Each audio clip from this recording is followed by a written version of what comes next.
Muito boa noite. Quero desde já agradecer a presença de todos neste debate da importância, onde vamos falar da importância da formação superior, neste dia que se assinala o Dia do Estudante. Em meu nome, quero agradecer, o meu nome é Ana Rita Basto, venho em representação do Porto Canal, quero agradecer este convite da FAP, também do Daniel, para estarmos aqui hoje, e esperamos que ao longo dos próximos minutos podemos então debater este tema, perceber quais são as principais dificuldades, perceber também quais são os principais desafios que se colocam no futuro, quer às universidades, quer aos politécnicos, mas sobretudo aos estudantes que estão nesta altura a frequentar o ensino superior. Um agradecimento também especial à Câmara Municipal do Porto por nos receber aqui hoje neste átrio, no nome da Vice-Presidente da Câmara Municipal do Porto, a professora doutora Guilhermina Rego, a quem também quero passar a palavra, que faz a abertura, esta sessão de abertura deste debate. Muito obrigada.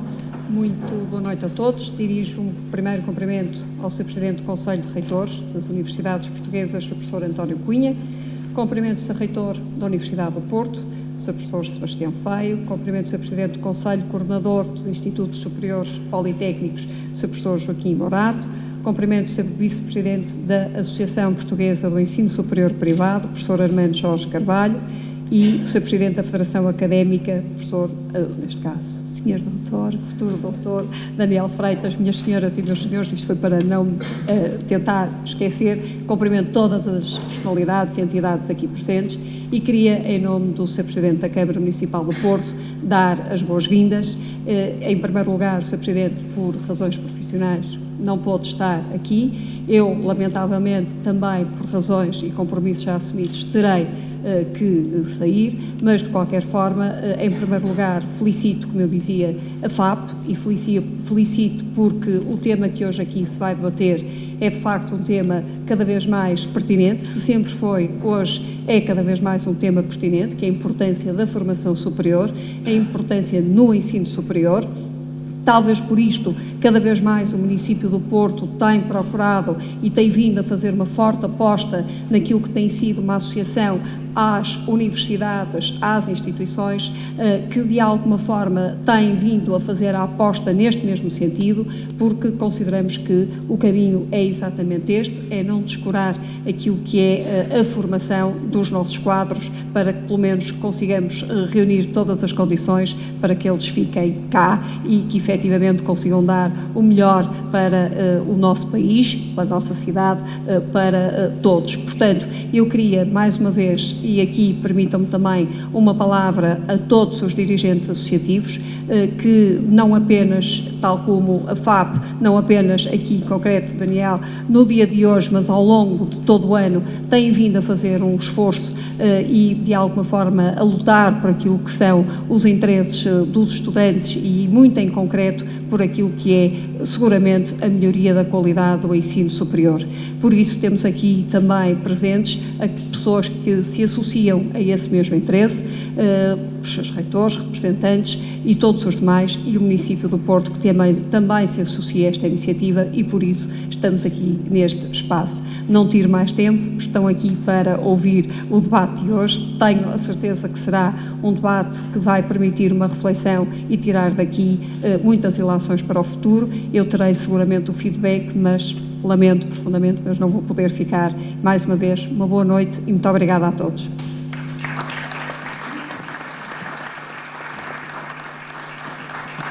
Muito obrigada, Sra. Vice-Presidente da Câmara Municipal do Porto. Percebermos apenas como vai funcionar este debate, haverá intervenções iniciais dos nossos intervenientes, que já foram, entretanto, apresentados, e depois seguir-se-á um debate em que aí espero contar com as vossas perguntas, as vossas dúvidas para os nossos oradores.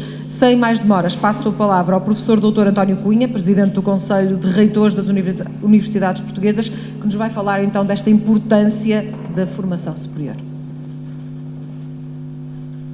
Boa noite. Boa noite. Já tenho som? Agora já. Muito boa noite aos colegas deste painel e à nossa moderadora e ao nosso anfitrião, e parabéns pela iniciativa. E cumprimento também as autoridades presentes e todos os estudantes que enchem este átrio. É um prazer aqui estar neste dia a debater esta questão e será redundante para alguém, para os responsáveis pelas instituições do ensino superior,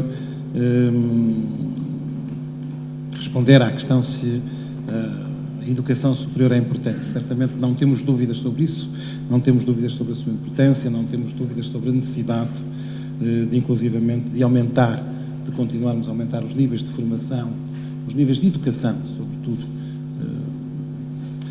Penso que é de educação que estamos a falar, no sentido mais abrangente e não no sentido redutor da palavra formação. É de educação que estamos a falar, de educação superior, o nível mais avançado do nosso sistema educativo, o nível onde se devia fazer a transmissão do conhecimento consolidado nas várias áreas científicas, tecnológicas e até profissionais relevantes no nosso quadro social e no nosso quadro económico. Conhecimento esse também que educação essa que é necessária, quer para usufruto enquanto cidadãos, enquanto pessoas, quer para desenvolvimento de atividades e, portanto, e até para a criação desse conhecimento novo. A educação superior sempre foi importante. Quando estamos empenhados na construção de sociedades e de modelos de sociedades cuja competitividade se faz pelo conhecimento, pois a educação superior ganha uma acrescida centralidade. E por isso nós não temos, volto a dizer, não temos dúvidas sobre a sua importância, não temos dúvidas que o desafio que Portugal tem, o desafio que as sociedades desenvolvidas têm, é continuar a aprofundar e a aumentar os níveis educacionais da população. É um desafio que está a ser assumido por todas as principais economias do mundo, pelos países mais desenvolvidos. É conhecida a meta dos 40% no escalão etário dos 30 a 34 anos para o ano 2020. É uma meta que outros países, nomeadamente os Estados Unidos e alguns países asiáticos, já nessa altura, em 2020, já terão ultrapassado largamente e estarão num indicador à volta dos 50%, mas, portanto, não devemos ter dúvidas sobre a necessidade e a importância da educação superior. O conhecimento como património, talvez o principal património da humanidade e resultado de todo o percurso civilizacional que tivemos, o conhecimento, pois, ele em primeira análise deve ser algo visto para usufruto pessoal. O homem só se realiza, um dos modos da sua realização é certamente pelo usufruto desse conhecimento, mas o conhecimento não deixa de ser e continua a ser claramente, e a educação que está associada a um mecanismo de ascensão social, mas, como já referi, o conhecimento é hoje claramente um mecanismo de competitividade, uma ferramenta de competitividade a nível pessoal, a nível de empresas, de instituições, de regiões ou de países. E por isso, portanto, não existirão muitas dúvidas sobre a centralidade da educação, sobre o modo como difundimos, como trabalhamos esse conhecimento e como o transmitimos às gerações mais novas ou como, para as gerações mais maduras, permitimos que haja uma educação contínua. A questão que eu penso que fará mais, que neste contexto fará mais sentido trazer este debate é, mas para quem é que o conhecimento é importante? É de facto para o indivíduo, e devemos centrar esta discussão em cada um que estuda ou que quer estudar ou que já estudou. É nas famílias que têm grandes expectativas em toda a dimensão educacional, mas que de algum modo são também um parceiro ativo, até porque na maior parte dos casos são pelo menos cofinanciadores desse processo. É para a sociedade, é para o país que deve ter no seu modelo educacional, como como já também referi, uma das suas ferramentas mais efetivas para o seu modelo competitivo. Isto seja na economia, seja na defesa, seja na saúde. Portanto, uma sociedade hoje dificilmente se afirma e dificilmente poderemos conceber uma estratégia de desenvolvimento de uma sociedade sem a dimensão educacional, sem a educação superior estruturada e alinhada com essa estratégia. Por isso tudo e por tudo isto, e falando dos diferentes níveis a que o conhecimento superior, que a educação superior se pode pôr, e das diferentes abordagens que pode ter e do seu caráter mais ou menos profissionalizante, temos certamente um sistema que é complexo, mas além de ser complexo tem uma multiplicidade de objetivos consoante os atores ou os pontos de vista sobre o qual são perspectivados. E isto leva-nos à questão sempre subjacente a esta discussão de se o ensino superior deve ser mais ou menos estruturado e deixado a estratégias, de facto, de políticas públicas e que tendam a levar a população para ser educada ou formada em determinadas áreas do conhecimento, ou se devemos estar num modelo que deve assentar totalmente na liberdade de cada um e de cada indivíduo poder escolher a sua educação, a sua formação ao nível superior que deve ter. É uma discussão também certamente difícil e que pode ser vista de várias perspectivas políticas e sociológicas, e certamente que as questões de financiamento acabarão sempre por aparecer neste contexto. Dentro do modelo de sociedade, no modelo europeu, que é sem dúvida um modelo muito interessante e que esperamos todos ser capazes com que o consigamos manter e que o consigamos suportar durante muito tempo, a liberdade de escolha afigura-se como algo essencial e fundamental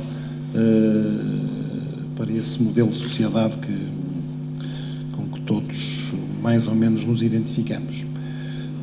No entanto, acho que é absolutamente essencial, e esse é um domínio onde temos que progredir, acho que é absolutamente essencial que a informação que é disponibilizada sobre cursos, sobre empregabilidade, sobre o que são estas ou aquelas ofertas educativas, sobre perspectivas ou não de emprego, sobre tudo aquilo que está associado às diferentes carreiras que o sistema do ensino superior oferece, a informação deve ser totalmente transparente, disponível, de fácil acesso, para que indivíduos, famílias, possam fazer essa tal escolha livre, mas que essa escolha seja muito fundamentada e que não haja, de facto, expectativas que sejam traídas ao fim de alguns anos de investimento, de um investimento pessoal, de um investimento das famílias, mas de um investimento que também é, sem dúvida, um investimento de toda uma sociedade.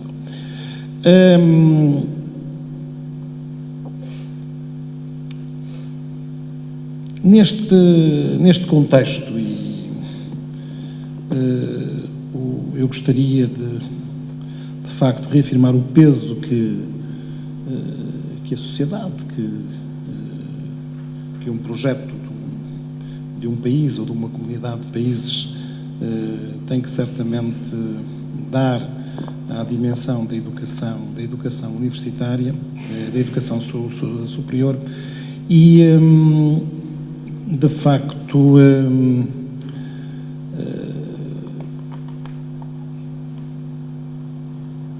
partilhar convosco que quando hoje no contexto que vivemos, muitas vezes ouvimos interrogações sobre se temos o número de instituições adequadas em Portugal ou noutros países para o ensino superior que queremos, se temos a rede certa, se temos esta ou aquela questão. A maior parte dessas discussões são de facto inconsequentes e são de facto partem de princípios errados, porque aquilo que é absolutamente essencial para podermos ter uma discussão efetiva a esse nível é sabermos enquanto sociedade, estarmos conscientes enquanto sociedade. Isto é algo que Portugal tem que fazer, de que ensino superior queremos e para que queremos o ensino superior. E enquanto nós não respondermos a isso, pois vai ser muito difícil dizer o que quer que seja sobre se existe oferta em excesso ou não.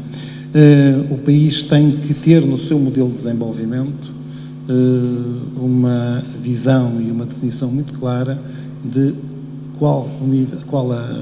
que ensino superior quer, como quer e para o que quer, enquanto a tal perspectiva e ferramenta da sua competitividade nacional, sobretudo a nível internacional, pois isso haverá sempre, e é absolutamente essencial que exista a tal dimensão de usufruto pessoal do conhecimento e de construção pessoal, mas enquanto nação, enquanto país, temos que perspectivar aquilo que queremos e a partir daí é que devemos construir um sistema de ensino superior que corresponda àquilo que são as nossas necessidades. Esta discussão sempre foi difícil. Portugal, enquanto projeto de país e de sociedade, de algum modo sempre evitou e sempre foi contornando. Não tivemos dúvidas em fazer apostas em determinados momentos, e ainda bem que as fizemos no ensino superior, mas o enunciado explícito sobre o modo como todo esse esforço era traduzido e concretizado nas estratégias nacionais, penso que hoje estamos confrontados com uma necessidade de o fazer de um modo mais claro. Mas hoje estamos também confrontados com um quadro futuro em que o ensino superior enfrenta mudanças e desafios significativos no modo como se ensina, no modo como se aprende. O ensino vai ser ainda mais democratizado, a sua acessibilidade vai ser ainda maior do que aquilo que é hoje. Vai haver uma massificação e uma facilidade de acesso a determinadas ferramentas que podem fornecer até alguns níveis de formação, com certeza relativamente genéricos, mas que irão afetar todo o sistema, e por isso há uma necessidade absoluta das instituições, mas dos indivíduos também, dentro desse contexto, de um contexto positivo de generalização e de aumento dos níveis, pelo menos de acesso ao conhecimento e, expectavelmente, da sua interiorização por toda uma sociedade. Vai haver necessidades de sermos mais seletivos e de percebermos que o conhecimento e essa educação é algo que vai estar sujeito a uma dinâmica muito maior, algo que tem que ser feito e que tem que ser construído permanentemente numa educação ao longo da vida, e em que as competências que vamos tendo, enquanto algo até de diferenciação pessoal, têm que ir constantemente sendo adaptadas e construídas ao longo dos percursos da vida de cada um. Isto exige, de facto, que o pensar que ensino superior precisamos para o país seja feito num modo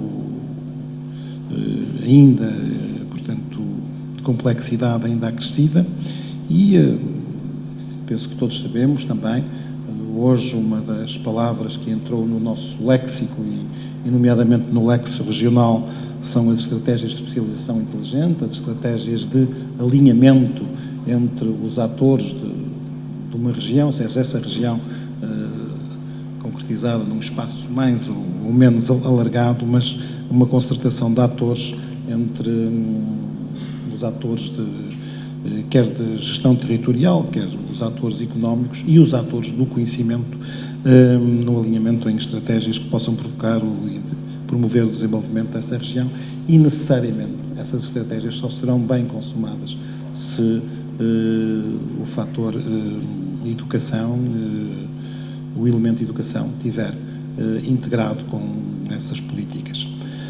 Tentando concluir, a educação superior é importante, sempre foi importante. Hoje enfrenta desafios maiores, mas eu acho que todos devemos encarar esses desafios como algo muito positivo, porque a centralidade do conhecimento que têm as sociedades de que hoje todos nós somos protagonistas é certamente uma sociedade melhor do que aquela em que o conhecimento era algo mais de elites, era algo que era usado não necessariamente para competir, e que a competição era muitas vezes feita, já não vou recuar ao tempo em que ela era feita por questões bélicas e, portanto, por guerras e por confrontos militares, mas depois foi muitas vezes feita por mão de obra barata e portanto, custos de produção não baseados naquilo que, de facto, é intrínseco ao ser humano e do qual devemos tirar o melhor partido, que é o conhecimento. Muito obrigado. Muito obrigada.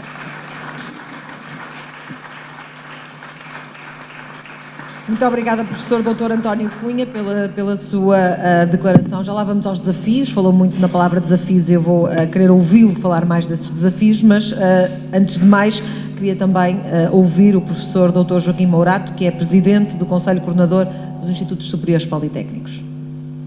Muito boa noite a todos. Cumprimento os companheiros que acompanham o painel, a moderadora, todos os presentes, e agradecer o convite, felicitar a FAP pela iniciativa, sendo esta a primeira conferência de comemorações, inserida nas comemorações do Dia do Estudante, que se celebra, se não me engano, há 28 anos. É uma data que devemos assinalar e muito bem, colocaram como tema central deste primeiro encontro a educação ou a formação superior, a importância.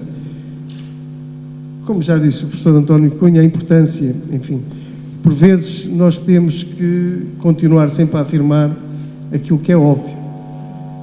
E, portanto, não é mais falar sobre a importância do ensino superior, porque por vezes até o óbvio se esquece. E por isso eu, como temos apenas alguns minutos, iria procurar deixar 2 ou 3 mensagens, que depois, obviamente, poderemos desenvolver e avançar para os desafios que se avizinham para a educação superior. E a primeira mensagem seria esta, começaria por aqui, que é dizer que, sem termos a possibilidade de a educação superior chegar ao maior número de portugueses, e sem educação, sem cultura, dificilmente conseguimos exercer em pleno a cidadania. E sem esse exercício de cidadania, temos grande dificuldade em estabelecer uma democracia consolidada. Portanto, este é o primeiro pilar. Trabalhar na educação superior e levá-la ao mais longe possível e ao maior número de portugueses é trabalhar no fortalecimento da democracia. E a massificação do ensino superior é um enorme contributo para esta finalidade do nosso país. E por isso fizemos um trajeto enorme nas últimas décadas a este nível. E isto acompanha também o desenvolvimento do nosso país. Está associado.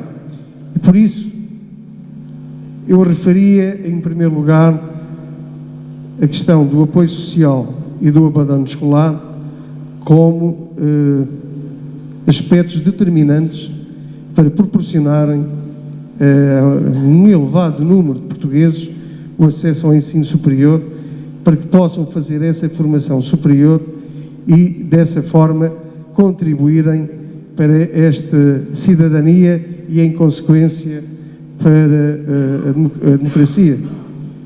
Depois, fazer algumas referências da importância do ensino superior na perspectiva do estudante, que é exatamente hoje o nosso foco. E a educação superior, como sabemos, é um ambiente de aprendizagem, é um espaço e um tempo de partilha de experiências e culturas, é também um espaço e um tempo para o crescimento de cada um e proporciona uma visão não local, não regional, mas do mundo, prepara para uma escala global.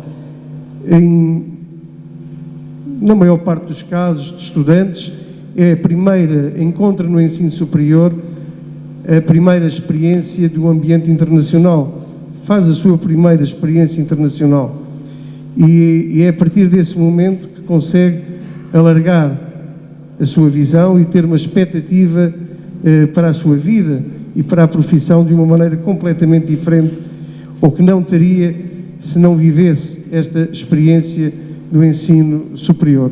E por isso importa dizer que a educação superior vai muito para além das profissões, prepara essencialmente para a vida. E a vida de hoje é bem diferente da vida que tivemos ou que quem nos antecedeu teve em gerações atrás. E por isso a educação superior exige que acompanhe também toda esta transformação da sociedade, ou, se possível, que ande à frente desta mudança da sociedade. Por isso não posso deixar de falar em dois aspectos que para o estudante, sem dúvida alguma, são importantes. Tem a ver com o emprego e com a remuneração. São dois, enfim, quem estuda, quem vai para o ensino superior, obviamente tem uma ambição de encontrar também um emprego e, se possível, um emprego melhor remunerado. E vou dizer aquilo que é óbvio, mas, como já disse, temos que continuar a referir o óbvio. Continuamos a ter uma taxa de empregabilidade para quem tem um ensino superior abaixo da taxa de empregabilidade de quem não tem. E para não me enganar, trouxe aqui um rascunho que diz que em Portugal a taxa de desemprego para quem tem o ensino superior é de 10,5%. Quem não tem, ou que tem o ensino secundário, é 14,2%. Ora, continua, apesar de tudo, continua a ser importante ter um curso superior. Também ao nível da remuneração, existe um prémio de remuneração associado aos indivíduos com maiores habilitações escolares. Continua a haver um retorno que a OCDE, no último estudo, definiu em $125.000. Ou seja, um diplomado de ensino superior, quando começa a trabalhar, consegue recuperar tudo aquilo que investiu e ainda tem um retorno suplementar de aproximadamente $125.000. Portanto, continua a valer a pena, há de valer sempre a pena procurar a educação superior, quer ao nível do emprego, quer ao nível também da remuneração associada. E também não é menos verdade que é também na educação superior que muitos estudantes e diplomados encontram a oportunidade de desenvolver o seu próprio projeto de vida ao nível do empreendedorismo. É uma vertente que cada vez mais se vive no ensino superior, se cria um ambiente propício ao empreendedor e que promove um conjunto de condições que torna possível a concretização de sonhos de tantos e tantos jovens, de projetos que hoje são verdadeiras empresas que criam emprego, que criam riqueza e que já são bandeiras deste país e que há pouco tempo atrás ainda estavam incubadoras de base tecnológica das nossas instituições de ensino superior.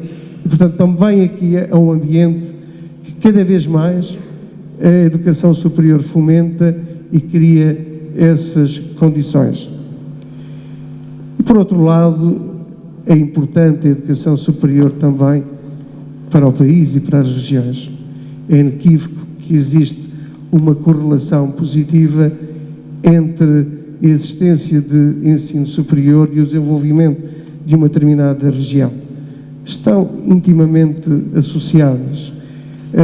Há bem pouco tempo fizemos um estudo, curiosamente coordenado por investigadores aqui da Universidade do Porto e do Minho, em 7 instituições que determinaram exatamente isso, que mostraram como é importante para o desenvolvimento regional a presença, a atividade das instituições de ensino superior, que tem uma importância enorme na atividade económica, no impacto económico, no impacto social e também no impacto cultural.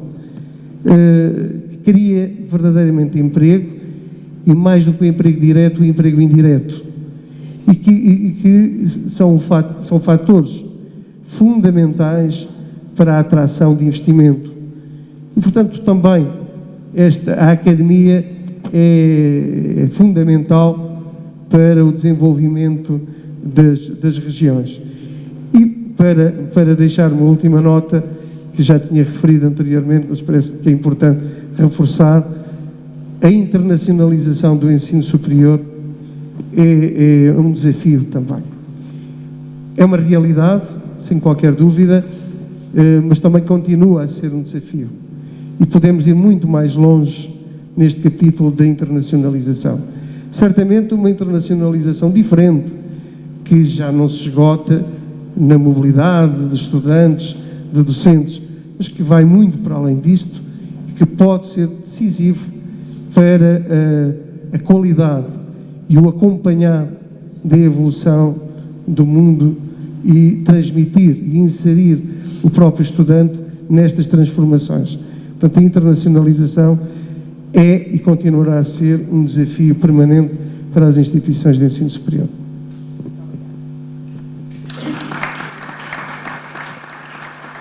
Muito obrigada, professor Dr. Joaquim Mourato.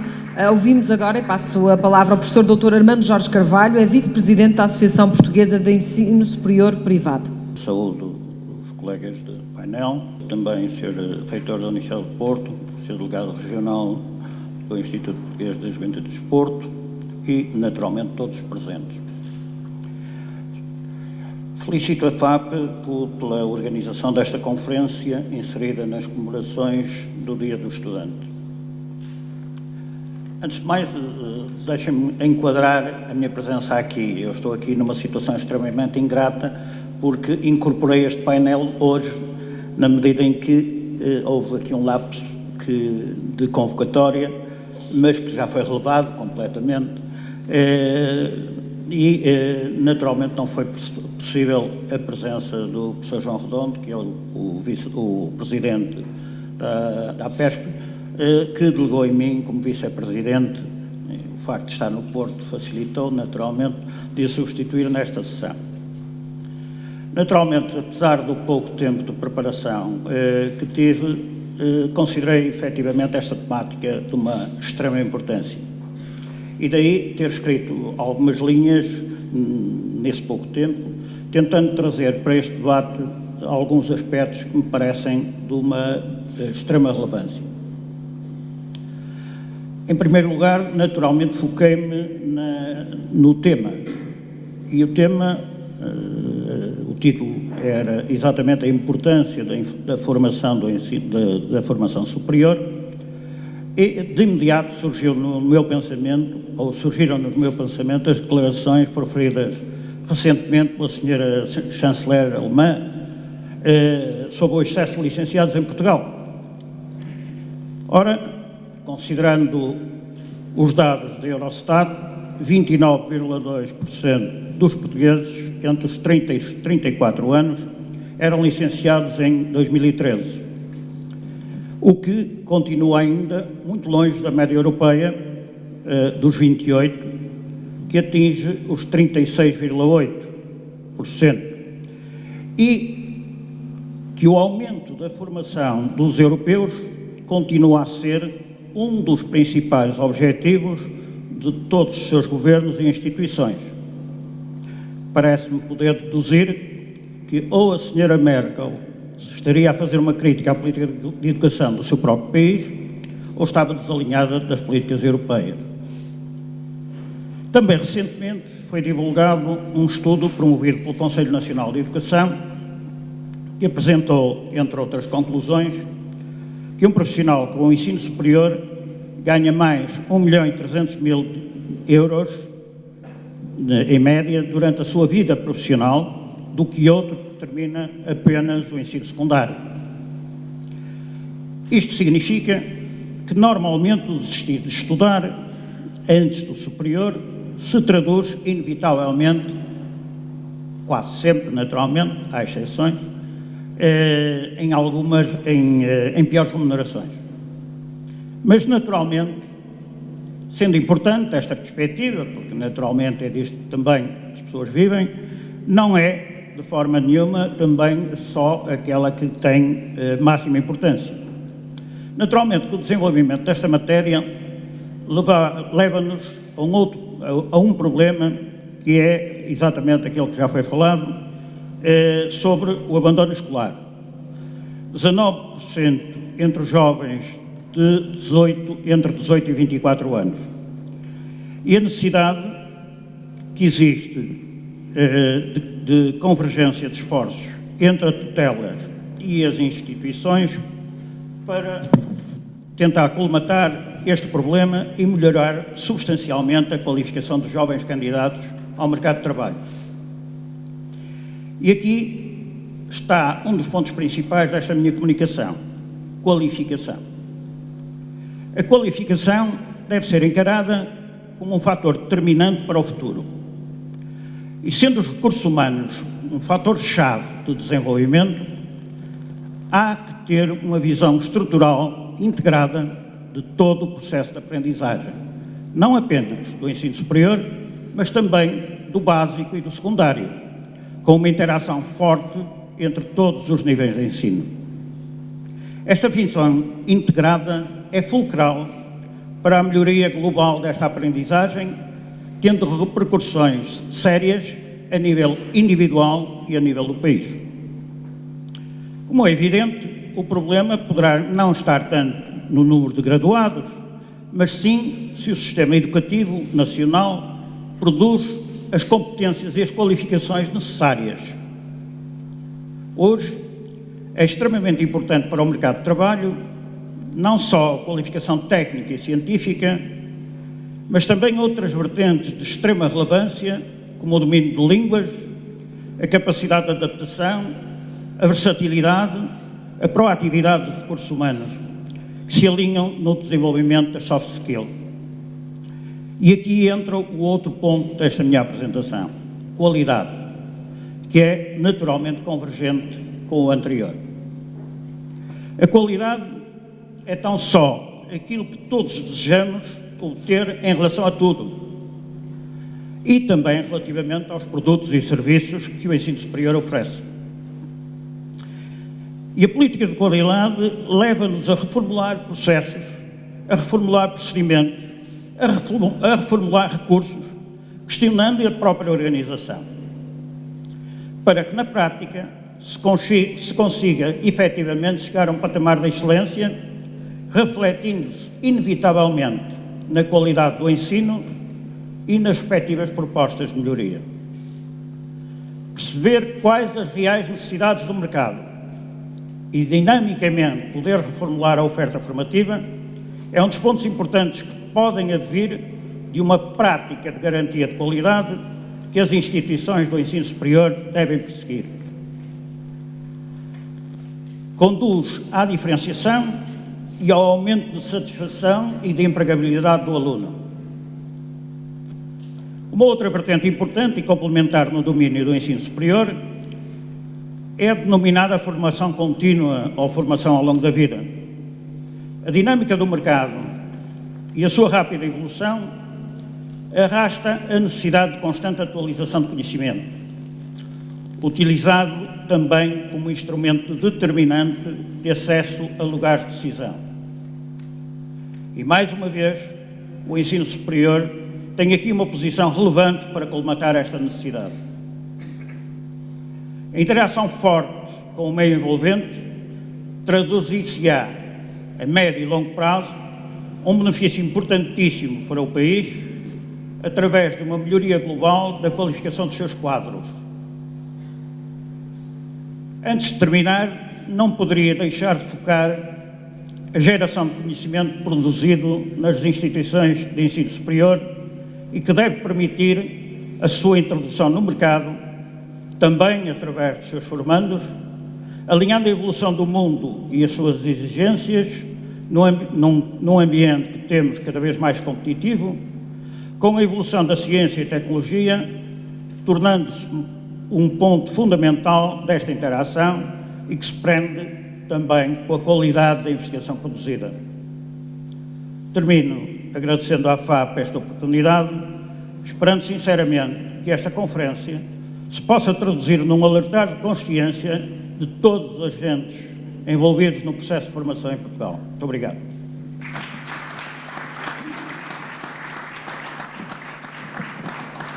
Muito obrigada, professor Dr. Armando Jorge Carvalho, e resta-nos ouvir também a voz dos estudantes, neste caso da Federação Académica do Porto. Passo a palavra a Daniel Freitas. Muito obrigado.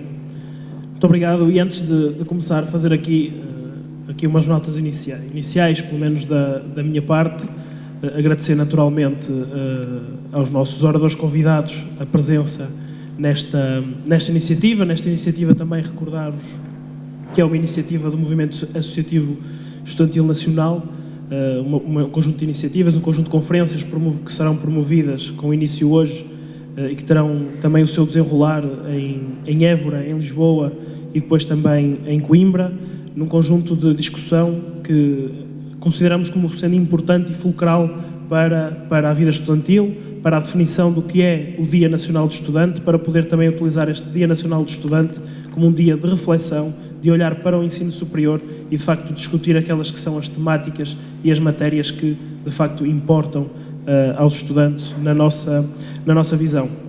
Agradecer também a presença de todas as entidades que hoje nos dão a honra da sua presença. Não vou particularizar para também não gastar todo o tempo. E, de facto, também à Câmara Municipal pela cedência deste magnífico espaço que nos convida aqui a estar nesta reflexão. Também deixar a nota ao Porto Canal, obviamente, pela presença da nossa cara moderadora e também pela cobertura do evento e também pela criação do impacto neste Dia Nacional do Estudante. Ora bem, focando-nos aqui no tema que nos traz aqui hoje, que é a importância da formação superior. Obviamente, todos nesta sala, e à partida o ponto de reflexão é que o ensino superior, a formação superior, tem de facto um caráter fundamental para o desenvolvimento daquele que é o nosso país, para o desenvolvimento da formação, dos cidadãos, dos jovens, também dos menos jovens, daqueles que pretendem crescer e qualificar-se num mundo cada vez mais competitivo, cada vez mais global, mas que de facto reside na qualidade da qualificação dos seus entes, dos seus seres, de facto, crescimento que é imperioso ter no nosso país. Isto bate e rasa aqui as palavras do professor Joaquim Morato, sendo o óbvio ponto de partida que nos recolhe aqui hoje. Obviamente que no antigamente, e em tempos que grande parte de nós nesta sala não vivemos, a formação superior, o ensino superior, o acesso ao ensino superior era reservado a uma elite, a um conjunto de pessoas que, pelo seu extrato social, também pelas posses económicas e pela própria tradição instituída nas famílias, o ensino reservava o ensino superior a um conjunto de elites. Bem sabemos que nos últimos anos tem-se invertido esta tendência, tem-se massificado o acesso ao ensino superior e tem sido de tal forma crescente, não só em Portugal, mas também na Europa e no resto do mundo, que hoje até nos preparamos para outro conjunto de desafios que passam não só pelo ensino superior per si e como hoje o conhecemos, o tradicional ensino superior, do professor em sala de aula, dos estudantes num espaço físico, mas também, e podemos também discutir isso mais à frente, aqui enfrentarmos os desafios da globalização, os desafios da internet, o desafio dos Massive Open Online Courses, em que podemos ter, de facto, professores além fronteiras, estudantes além fronteiras e fazer os cursos de uma forma que hoje é completamente disruptiva para o sistema, pelo menos que temos instituído no nosso país.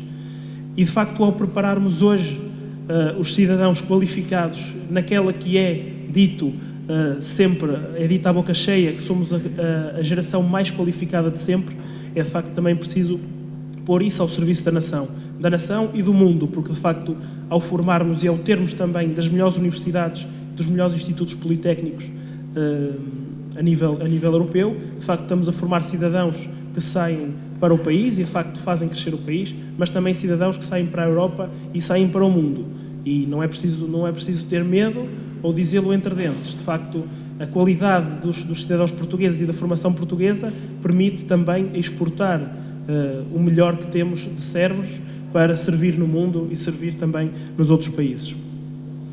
Obviamente também, ainda assim, apesar de percentualmente, a nível absoluto, o número de estudantes ter crescido e termos de facto mais gente no sistema, de facto é preciso terem atenção a alguns dados que também já foram referidos, penso que praticamente por todos os intervenientes antes de mim, que versa naturalmente com o número de jovens, o número da população portuguesa, que entre os 30 e os 34 anos, hoje se cifra com 29% tem uma formação, tem um grau de formação superior, tem um diploma de ensino superior e que temos o desafio de chegar a 2020 com, de facto, atingirmos o número dos 40%.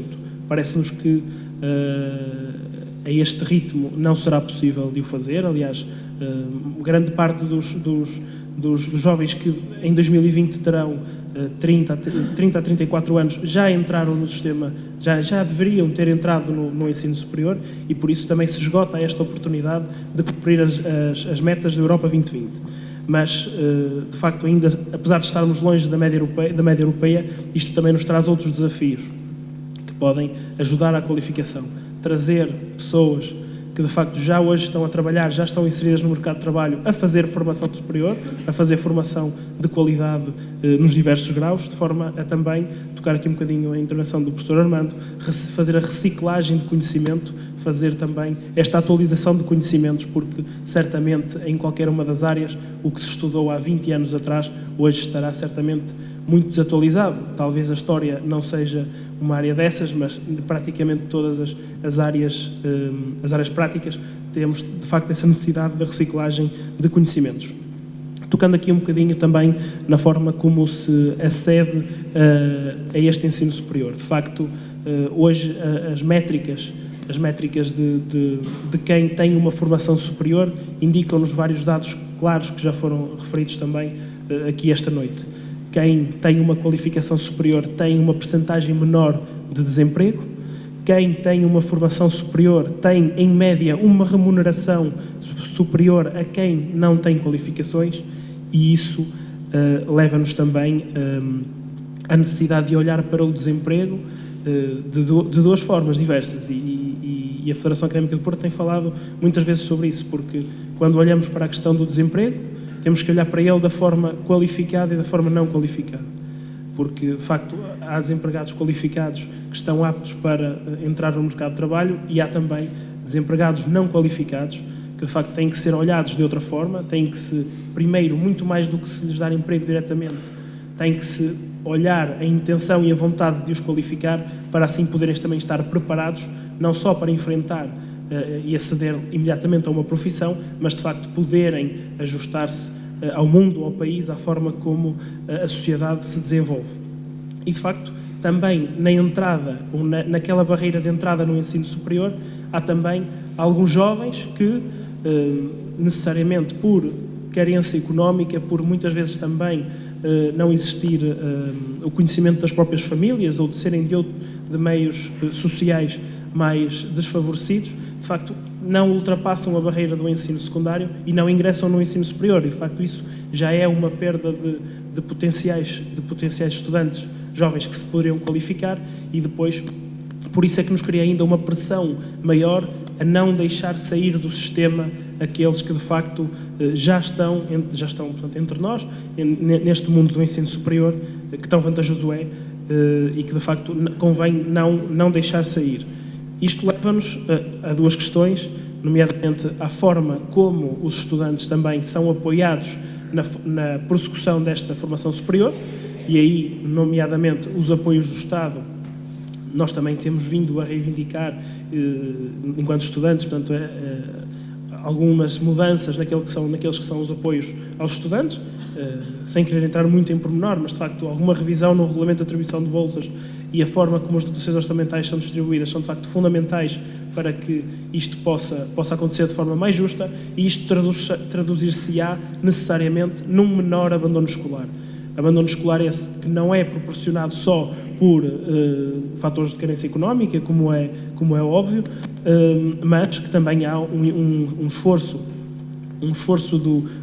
tem que haver um esforço das instituições no sentido de reduzir a frustração de expectativas dos estudantes que entram, dos estudantes que estudam no ensino superior e, de facto, haver aqui um envolvimento de todos, e esse envolvimento não causa necessariamente despesa ao Estado, que pode ser feito no sentido de fazer a retenção desses estudantes e trabalhar o problema do abandono escolar, de facto, de forma preventiva. Dar também aqui só uma nota que me parece importante. A formação superior, a formação técnica, a formação que se aprende, digamos assim, nos bancos da escola, de facto, é fundamental para a evolução técnica, para a evolução dos quadros qualificados do país. Mas lembrarmos a todos, porque tenho a certeza que todos aqui nesta sala frequentam ou já frequentaram o ensino superior, saber que este período de formação superior nos qualifica enquanto cidadãos, em várias vertentes. Primeiro, são estudantes que muitos deles são pressionados a sair de casa, pressionados a viver a sua vida de forma mais autónoma, a investirem muitas vezes na sua participação cívica, também na participação associativa, também envolvendo-se num conjunto de grupos, num conjunto de grupos, portanto, de tudo o que seja outra dinâmica fora necessariamente das salas de aula, e isto também faz crescer e desenvolver-se jovens enquanto cidadãos. E todos também acreditamos nisso, e por isso é que defendemos inequivocamente que é fundamental para o país a aposta no ensino superior e que a formação superior tem necessariamente uma repercussão positiva em todos os jovens que nela ingressam. Muito obrigado.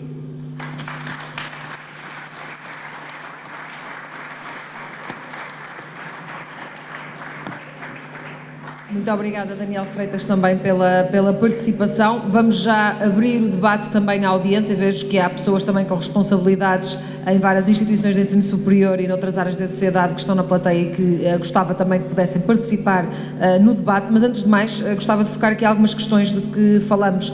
Falamos do passado para invocar um ensino superior de elites, ou que seria de elites. Falamos da competitividade do conhecimento e assinamos aqui com dois argumentos quase, diria eu, fortes para lembrar que ainda compensa, por assim dizer, entrar no ensino superior. Quer esse estudo de que, de facto, quem tem um curso superior ganha mais de quem não o tem, quer a questão do desemprego, que é de facto também fundamental, de que quem é licenciado, ou as taxas de desemprego entre licenciados são ainda assim menores do que as pessoas que não têm qualificações. A minha pergunta vai para todos os intervenientes aqui no painel e que me surge no sentido de olharmos o país agora, a realidade do país agora. Fala-se muito em metas, em chegar à massificação do ensino superior. Eu pergunto-me como é que será possível essa massificação, tendo em conta os constrangimentos do país nos últimos anos, financeiros, económicos, e que não se prevê que sejam melhores num curto espaço de tempo, ou seja, os constrangimentos que se colocam hoje às famílias, que são os principais financiadores destes cursos do ensino superior para os seus filhos, como é que vai ser possível atingir essas metas se existe esse constrangimento? Pode começar. Sim. Muito bem. o modo como esse objetivo dos 40% vai ser atingido tem também a ver certamente com o modo como as estatísticas europeias são construídas e, portanto, é conhecido que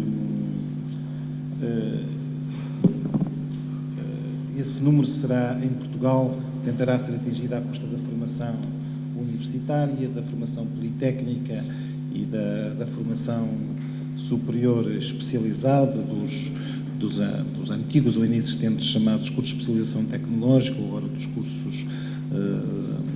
cursos técnicos, portanto, profissionalizantes, que são cursos superiores de educação de duração mais curta.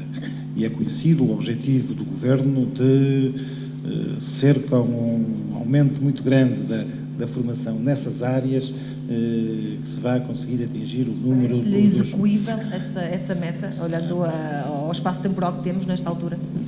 Essa meta é uma meta que está a ser seguida por outros países. Os números, apesar de tudo, os números da Alemanha são números que se baseiam também muito nessa formação e, portanto, é um desafio muito difícil, mas estamos a falar de uma formação de 2 anos. Se alguns dos números que se perspectivam acontecerem e se consumarem nos próximos 2 anos, poderá ser possível que isso venha a acontecer. Mas aquilo que me parece mais importante é, sobretudo, termos efetivamente mais pessoas na formação, e nomeadamente na formação universitária e na formação politécnica, e com certeza que existe uma faixa de população jovem que, por razões diversas, não consegue entrar no ensino universitário ou politécnico, e que, de facto, deve ser considerado como um desígnio nacional a sua formação num quadro de uma formação mais especializada, mais orientada, uma formação mais curta, para conseguirmos, de facto, dar a essas pessoas quer ferramentas a nível de conhecimento para elas poderem entrar no mercado de trabalho com mais facilidade, mas, sobretudo, para a economia portuguesa, para Portugal, não se pode dar ao luxo de desperdiçar uma percentagem tão grande de população. E, portanto, esses números parecem-me possíveis de ser eventualmente atingidos, percebendo que é um desafio muito grande e tudo vai depender de vários fatores e do modo como a economia vai evoluir certamente nos próximos anos e do modo como também vai ser possível, entre outras coisas, desenvolvermos ou alargarmos o âmbito da ação social escolar, que é determinante para certos estratos da população. Agora, aquilo que perguntou, que é mais complicado, como é que as famílias financiam ou não e conseguem, portanto, enfrentar aquilo que são toda esta problemática, pois isso é uma questão essencial a uma sociedade, é como é que o financiamento do ensino superior é feito, e se ele é feito mais a partir das famílias, se é feito mais a partir do Estado, se é feito de um modo mais centralizado, estruturado, se é feito a partir de políticas mais liberais. Essa é certamente algo que tem que estar na ordem do dia e que volta um pouco também à minha pergunta inicial, que é: temos que fazer um debate aberto, um debate que certamente não são os próximos meses a altura ideal para o fazer, porque teremos a questão das eleições. Uma campanha eleitoral em cima da mesa, e certamente fará com que esse debate seja feito a partir de contextos necessariamente diferentes, mas nós precisamos, como sociedade, perceber que ensino superior queremos, para que queremos e como é que o vamos financiar. Eu não deixo de dizer que em outras sociedades, e nomeadamente traria para aqui o caso brasileiro, em termos médios, o esforço que uma família brasileira faz para estudar, para os seus filhos estudarem, é muito maior do que é feito na sociedade portuguesa. Isto tem a ver também com uma percepção que é muito clara no Brasil de que o curso superior ainda é um mecanismo de ascensão social mais efetivo do que é em Portugal, porque pela situação que aqui ali acontece. Mas, portanto, volto a dizer,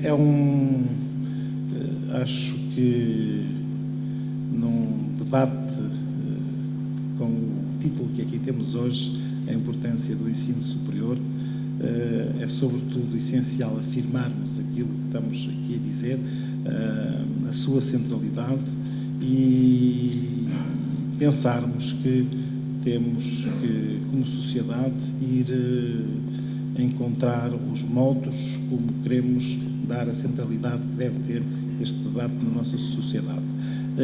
E questões como a colocou serão construídas a partir daí. Muito obrigada, professor Dr. Joaquim Mourato. De alguma forma, falou muitas vezes em afirmar o óbvio. Pergunto-lhe se o óbvio nos últimos anos foi destruído por algumas ideias pré-concebidas e pré-feitas e que fomos também habituando-nos a ouvir. Pois, de facto, quando falamos em educação, construir demora muito tempo e para destruir é rápido. E, portanto, o que nós assistimos nos últimos anos, nas últimas décadas, foi uma evolução extraordinária no capítulo da formação superior, da investigação. Temos indicadores excelentes e receio que, enfim, tenhamos abrandado esses indicadores e que possamos quebrar o ritmo, porque mesmo os países mais desenvolvidos continuam a acelerar nestes capítulos e não ficam à espera de nós. Portanto, nós temos que continuar a correr mais depressa do que muitos outros, que vão muito à frente. E por isso eu acho que o mais importante é não perder o norte, já que estamos no Porto. É que o pior que pode acontecer é quando não se sabe onde se quer chegar. Porque quando assim é, qualquer caminho serve. E portanto, é fundamental termos metas. E esta meta de 2020, mesmo que não seja possível atingir em 2020, é importante tê-lo. Se não for em 2020, será em 2021 ou 2022. Mas é importante ter metas e trabalhar para atingir essas metas, porque assim sabemos onde queremos chegar.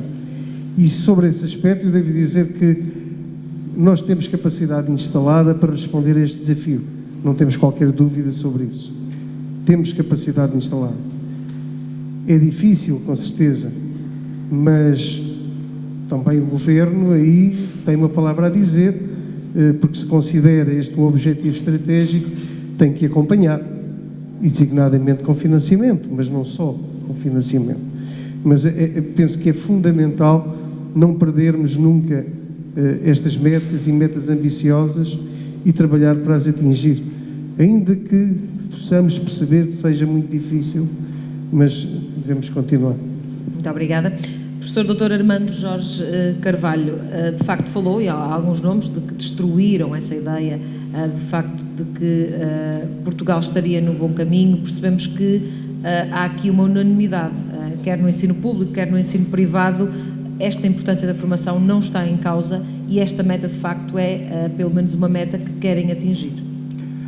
Naturalmente que nem sequer no âmbito desta discussão, que é transversal, importa qual é o subsistema, importa é um desígnio do país e, naturalmente, o ensino superior faz parte de uma estrutura que tem a ver exatamente, como falou o professor António Cunha, no seu global, na educação.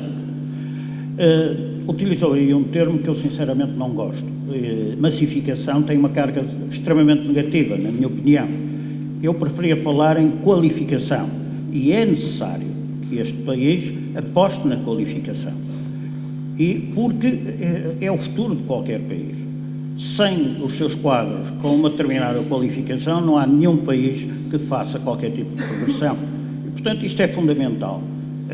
E, portanto, a massificação tem, assim, um termo mais, uma carga negativa que eu, sinceramente, não gosto.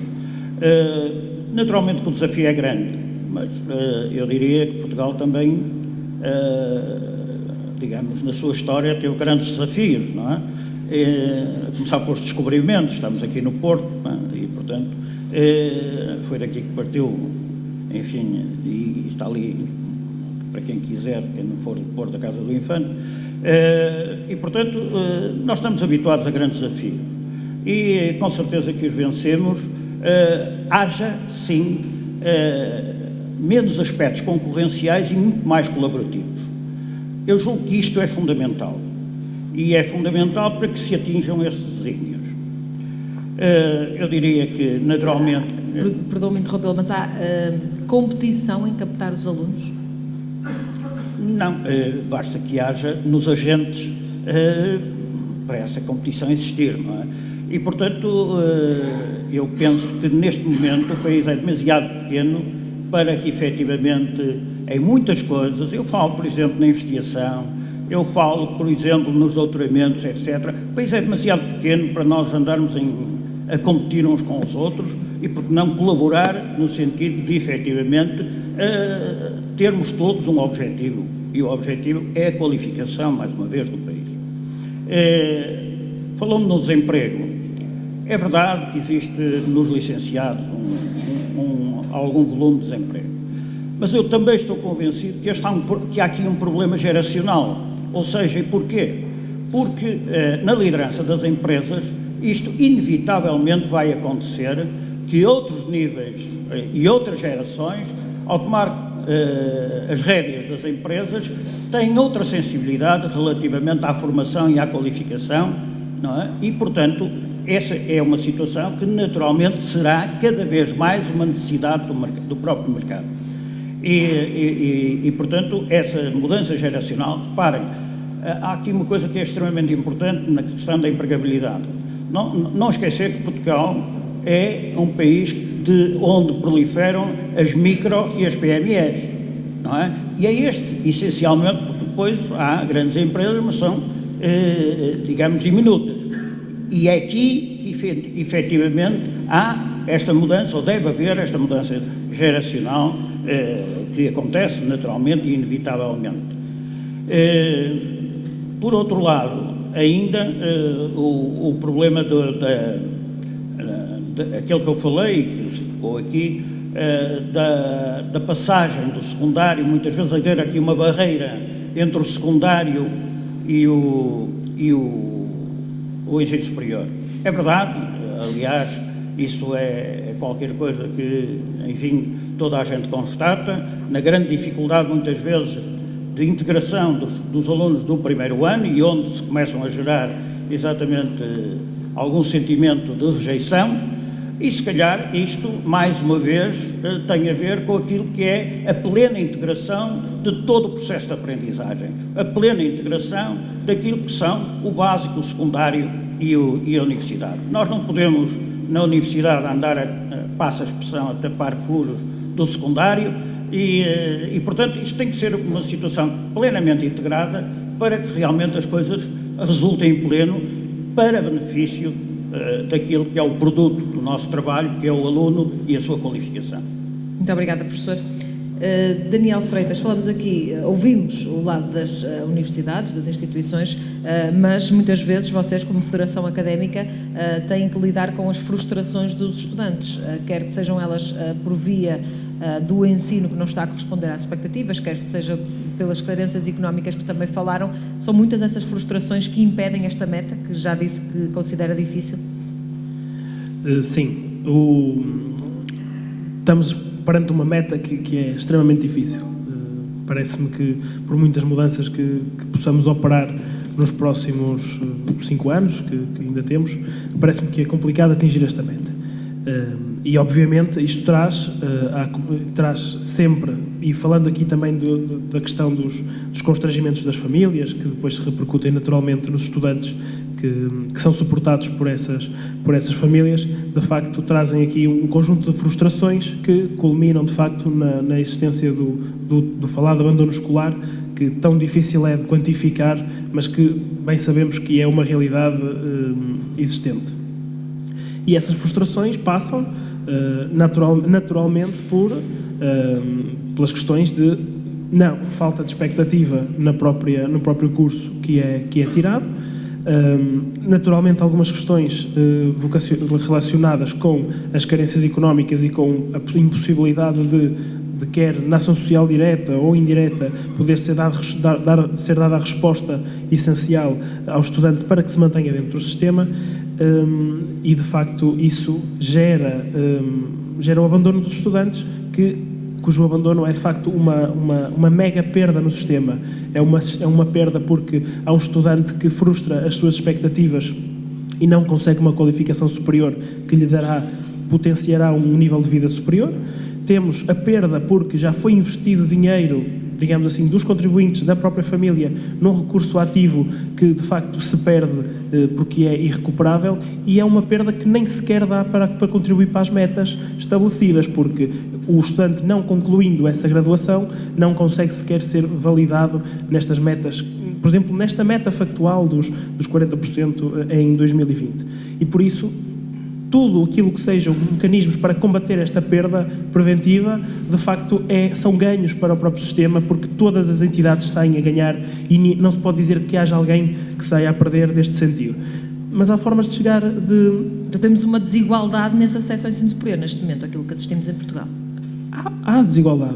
Há desigualdade porque, de facto, a proveniência dos estudantes é muito dispar, é muito diferente e dependente da sua condição social, e por isso é que cabe à ação social do Estado, de facto, poder nivelar estes estudantes pelo menos pelo nível mínimo que seja exigido, porque de facto o ensino superior é hoje interpretado como esse elevador social que permite aos estudantes e aos jovens de origem menos carenciada poderem ter, de facto, condições iguais àqueles que têm maiores possibilidades económicas. E por isso é que o ensino superior tem essa faceta tão importante também na forma como se define o país e como se define a estratégia para a juventude nacional. Muito obrigada, Daniel. Gostava agora de abrir o debate à nossa plateia. Gostava que colocassem algumas questões, que pudessem diretamente colocar essas questões aos intervenientes aqui no painel. Não sei se há questões. Ali ao fundo, eu acho que podemos agrupar essas mesmas questões. Boa noite. O meu nome é Rui Pinto. Antes de mais, queria agradecer a todo o painel, à Câmara Municipal do Porto, à FAP e a todos os presentes. Eu sou estudante da Universidade de Lusíada de Porto, estou aqui a representar a Associação Académica da Universidade de Lusíada de Porto. E a minha questão para todo o painel seria neste sentido. Já se falou aqui de empreendedorismo, falou-se aqui de taxas de desemprego para os licenciados e recém-licenciados de todo o país. E aqui, falando um bocado da Associação Académica da Universidade de Lusíada de Porto, encontramos-nos com um gabinete de empreendedorismo e de citas profissionais, prestes a inaugurar ainda este semestre. E a minha questão seria, e muito brevemente, a seguinte: de que forma e o que é que poderíamos esperar nós, de vocês, instituições de ensino, no sentido de apoiar estes projetos dos estudantes, porque o empreendedorismo e a criação do próprio emprego poderá ser uma saída para os próprios estudantes e uma forma de, se calhar, aclimatar um bocado essa taxa que, temos de ser realistas, acaba por ser um bocado volumosa para todos os recém-licenciados. Obrigado. Muito obrigada, Rui Pinto. Penso que ali temos uma segunda questão. Daniel Monteiro da FNAESP, cumprimentar em primeiro lugar o painel de convidados, cumprimentar o Sr. Reitor também da Universidade do Porto, diretores e presidentes das unidades orgânicas aqui presentes, outras entidades aqui representadas, caros colegas estudantes também, que é sempre uma honra ver uma casa como esta, repleta de estudantes, a discutir de facto problemas do ensino superior, o que demonstra também que num dia do estudante, tão importante como é o dia que hoje é assinalado também, é de facto um louvor muito grande ver esta casa repleta de estudantes preocupados com problemas e em discuti-los, em vez de, se calhar, estarem preocupados com outro tipo de coisas e em ações como noutros casos acontece e ainda hoje aconteceu. Relativamente à questão que aqui quero deixar, quando aqui se falou na importância da formação superior, creio que também as instituições de ensino superior têm um papel muito grande ao nível do contacto que devem privilegiar com o mercado empresarial, com o mercado de trabalho. Porque também aqui o estudante que chega ao final de um processo formativo e quando depois sente a necessidade de ingressar no mercado de trabalho, depende também muito do papel que essas instituições nas diversas regiões onde se inserem trabalham esse processo pós-formação para esses mesmos jovens ingressarem depois no mercado de trabalho.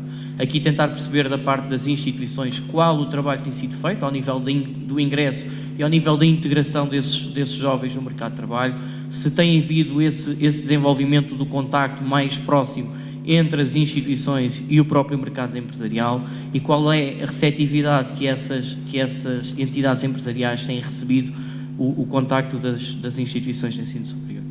Muito obrigada. Vou, de facto, apelar também àquilo que é o poder de síntese dos nossos oradores para conseguirmos responder ao maior número de perguntas.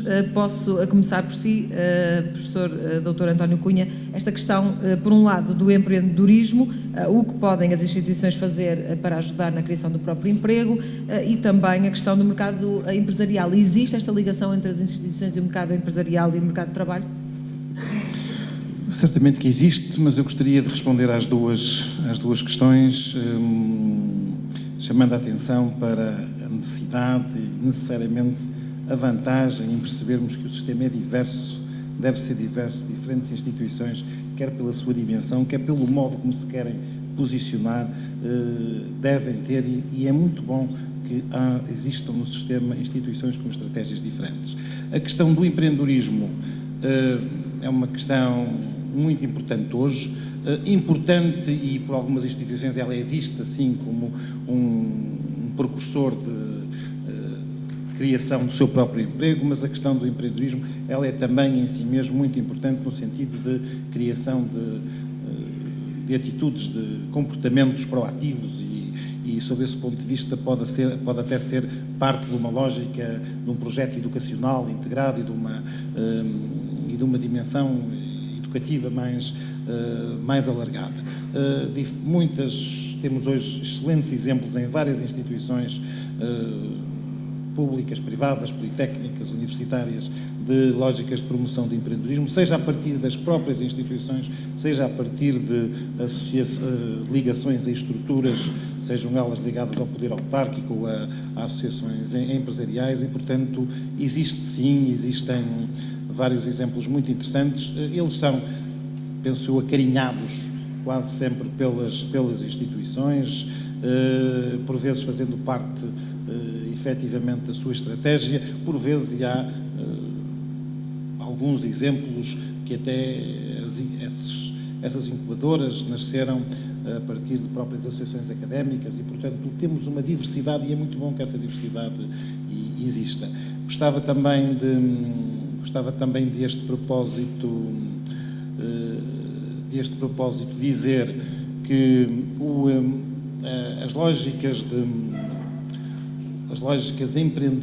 os projetos de empreendedorismo são efetivamente diversos nas diferentes áreas do conhecimento e, portanto, isso também reforça esta ideia que estou a tentar dar de que devemos dar espaço à diversidade e é muito bom que ele exista.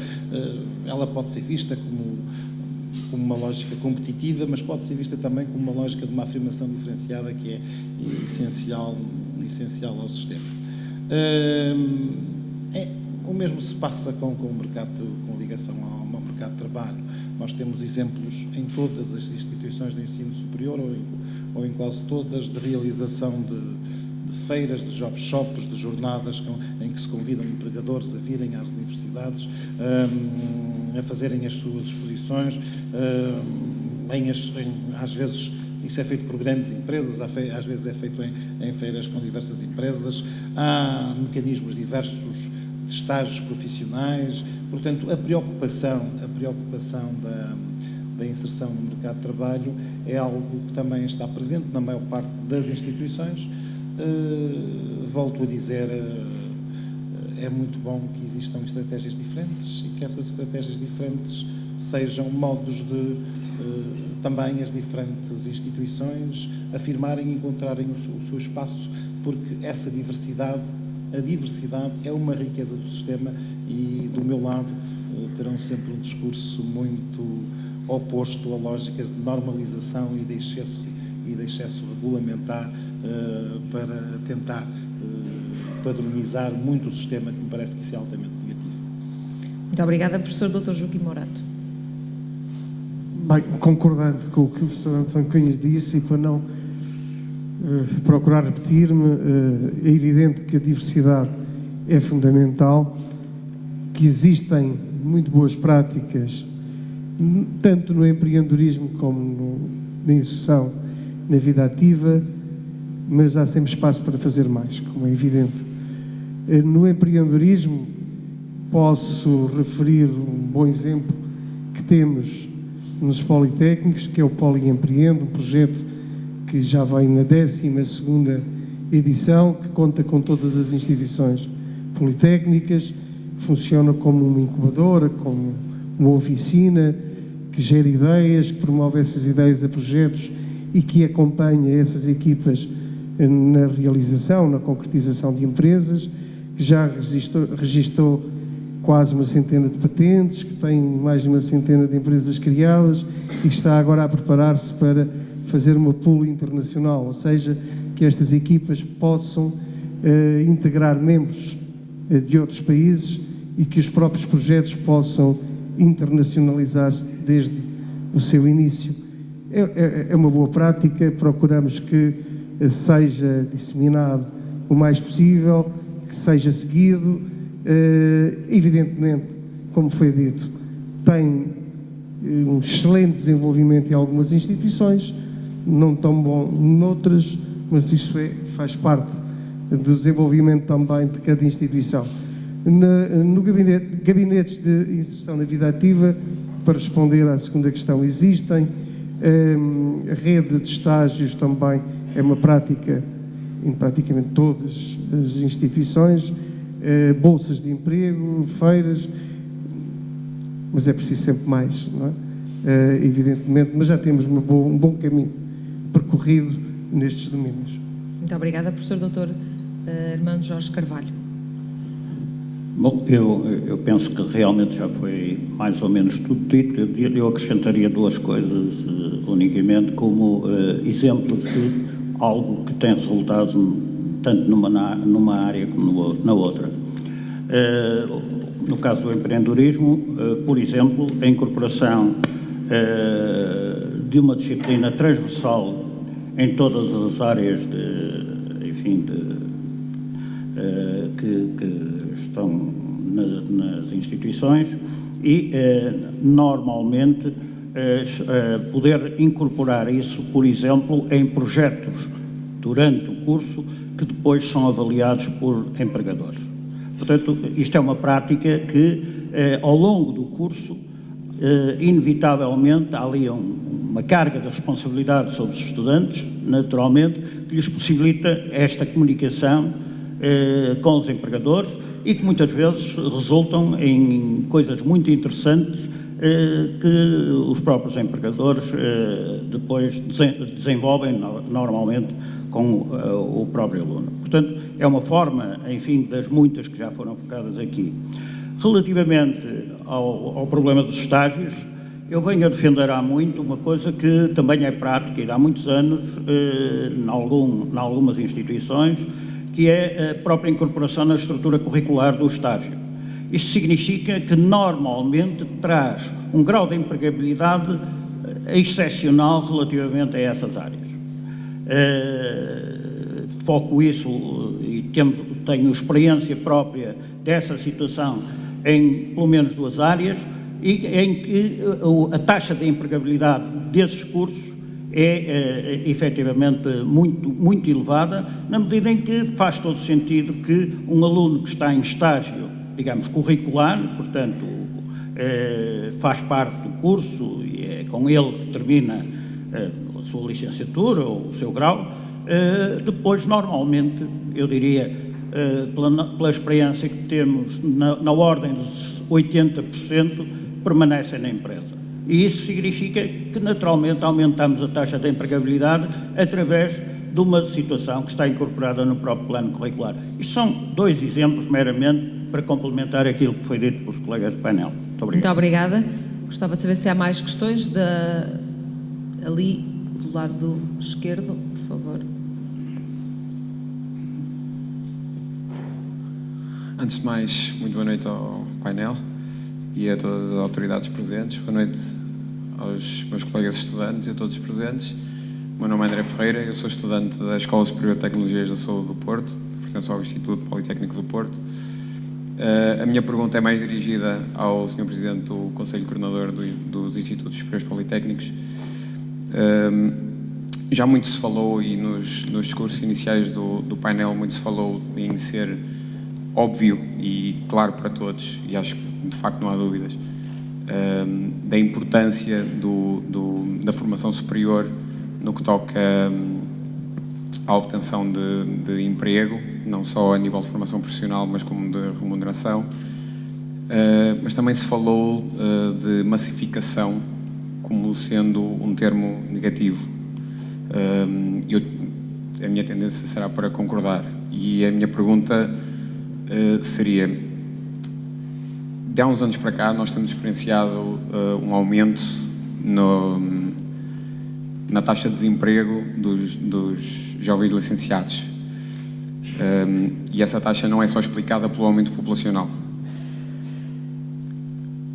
Se isso está a acontecer, e há mais do que uma explicação para isso, e sendo que os politécnicos têm a maioria dos cursos com maior taxa de desemprego no nosso país, como se explicam algumas alterações a nível de regulação, de regulamentação, digo, nomeadamente no que toca às provas de ingresso, ao desaparecimento da classificação positiva obrigatória, digamos assim, das provas de ingresso no ensino politécnico. Obrigado. Sr. Professor. Bem, relativamente, era inevitável. Relativamente ao desemprego, não estou de acordo. Temos formações, temos áreas com maior taxa de desemprego, temos outras áreas em pleno emprego, e, portanto, não podemos generalizar.